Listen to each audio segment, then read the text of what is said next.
સુરતના સચિન જીઆઈડીસી વિસ્તારમાં એક અત્યંત હૃદયદ્રાવક ઘટના સામે આવી છે। ઘર પાસે રમી રહેલી માસૂમ બાળકી અચાનક નહેરમાં પડી જતા તેનું મોત નીપજ્યું છે। આ ઘટનાએ સ્થાનિક વિસ્તારમાં અરેરાટી મચાવી દીધી છે અને નાના બાળકો ધરાવતા વાલીઓ માટે આ એક ચેતવણી સમાન કિસ્સો બન્યો છે। સચિન જીઆઈડીસીમાં આવેલી ઓમ સાઈ સોસાયટીમાં પ્રદીપભાઈ વર્માનો પરિવાર વસવાટ કરે છે। તેમની 4 વર્ષની વહાલસોઈ દીકરી આરાધ્યા ઘર પાસે રમી રહી હતી। તે સમયે તેની માતા ઘરમાં કામમાં વ્યસ્ત હતી। રમતા રમતા આરાધ્યા ઘરની નજીક આવેલી નહેર પાસે પહોંચી ગઈ હતી અને અચાનક પગ લપસી જતા તે ઊંડા પાણીમાં ખાબકી હતી।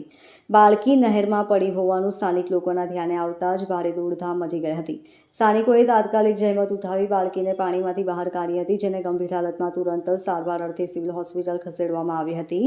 જોકે હોસ્પિટલમાં જ હાજર તબીબોએ તપાસ બાદ આરાધ્યાને મૃત જાહેર કરી હતી।